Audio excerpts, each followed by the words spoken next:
Rolling echo substats can be a frustrating experience, especially when it really feels like it all comes down to luck and you feel shortchanged by the game. That said, there is a statistically correct way of going about trying to get those juicy double crit rolls, and I'm going to show you how in this video. So buckle up while I take you for a nerdy spreadsheet-filled ride. The reason I decided to make this video in the first place is because last week I managed to reach a point in the game where my account was strong enough to clear each tower in the Tower of Adversity endgame mode by using only solo characters for my runs. I made a post about it on Reddit, and the majority of people who saw the post were amazed at my character's stats and crit value. Some of them had seemingly bitter comments about how they could do it too if they had my luck, which is fair enough, except for one thing, which is that luck actually had nothing to do with it, and I will explain why. If you look at it realistically, luck only exists on the fringes of distributions. Anybody who gets a double crit on 3 of their echoes in a row is definitely lucky, and anybody that can't roll a single crit after trashing 10 echoes in a row is clearly on the unlucky side. So when I say luck had nothing to do with me getting such good stats on my characters, this is exactly what I mean, since I didn't exactly pull those echoes out of my ass to give my characters insane stats. I got them just as how you also can, by going through countless trash pieces before finally finding treasure. So really the best way to get lucky is to simply have more attempts at whatever it is you want to get lucky at. I'll get back to when exactly you should consider yourself lucky or unlucky when it comes to echo rolls, and what your expectations should be for getting those fabled double crit pieces for every echo on your characters. But first, I also want to mention my particularly unique strategy for setting up my character's echoes. Generally speaking, virtually every DPS character's theoretical damage maximum requires them to use a 5-piece echo set, while running a 2-piece plus 2-piece set is considered an inferior option. So why is it that almost all my DPS characters run the inferior option? Well, it comes down to 3 things. First one being that there is no content in the game which requires you to even get close to that theoretical damage maximum. The second is that setting up a 2-piece plus 2-piece echo setup is infinitely easier and also far more resource efficient, which I'll explain why in a moment. And last but not least is the fact that for soloing, 2-piece plus 2-piece ends up being optimal for a lot of characters, especially those whose 5-piece trigger condition would need them to use an intro skill. As for the resource efficiency I just mentioned, the reasons behind it come down to how Lingering Tomb's 2-piece is a universal attack buff, and also because of how running an attack percent 3 cost echo is not a substantial damage loss compared to an elemental damage bonus one. Thanks to these factors, I can set up these echo pieces to be universal. This just means any DPS character can use them, which means I only ever need to farm and roll for 2 echoes if I want to get a new character up and running instead of 5 new echoes. While this is not a huge deal if you only want to hyper invest into say 3 of your favorite characters to clear tower with, and just not bother with building multiple units to test and play around with, the more characters you build, the more efficient this strategy becomes. For just 3 characters, you're talking about the difference between rolling 9 echoes and rolling 15. But for say 8 different characters, you're already looking at rolling 19 echoes or rolling 40 echoes.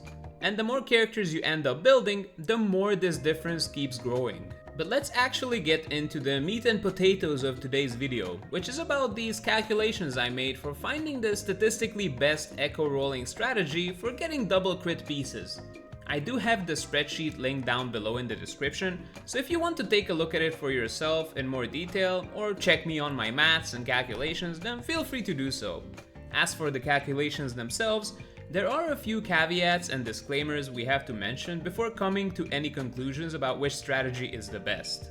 First and foremost, all of these calculations only hold up under the assumption that all substats have an equal chance of being rolled. So with 13 substats, that means 1 out of 13 chance, so 7.7%. From anecdotal evidence, I can say I strongly believe this to be the case, but in statistics an n of 1 doesn't really mean much. That said, unless we have some sort of data mined information about this or just like a huge collection of, substat roll data, we will just have to go with this assumption since this is the best we have. Second, for calculating the chance of receiving double crit rolls, I used probability without replacement. This is because after rolling a substat, you cannot roll it again, so with each subsequent roll, your probability of rolling your desired substat increases, or in case you rolled a desired substat, then it decreases. Third, for calculating the average number of echoes needed to roll to get a double crit, I just calculated the expected value, which is done by dividing 100% by the percentage chance of rolling a double crit echo. And number 4, for calculating the chances of rolling a double crit over a number of echo rolls, the chart you can find on the right side of the spreadsheet, I used a binomial distribution. If you're too young to know what that is, or if you're old enough but didn't listen in statistics class, then the quick explanation is that if a certain event happening, in this case double crit rolls, has a probability p, in this case 0.1282, then over a certain number of trials, which in this case is the number of echoes rolled, we can see what our cumulative probability is to actually get a double crit echo. In this case, we used a cumulative probability since we aren't only interested in getting a single double crit echo, but any number of double crit echoes. And last but not least, we also have to understand that in statistics there are always going to be outliers, but outliers don't invalidate the statistics and the calculations. So just because, the average man is taller than the average woman, that does not mean that, you can't have like a 5-foot short guy or a 7-foot tall woman. But at the same time, those people existing does not invalidate the fact that the average man is taller than the average woman.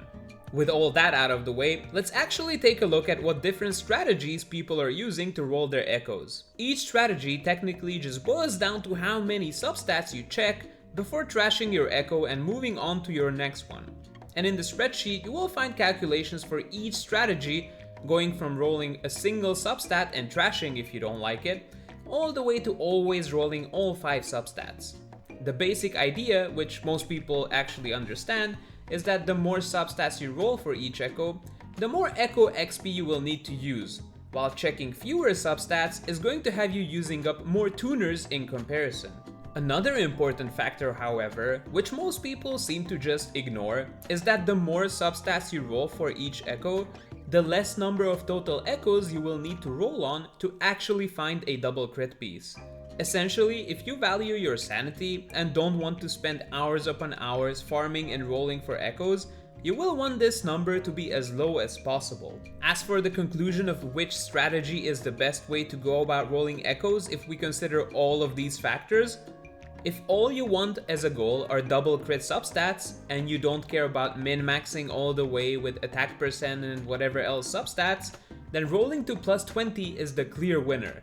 It requires the least number of expected echoes to roll before getting a piece with double crit, and it also has the best balance of tuner to echo XP requirements, at least as far as tacit field runs go.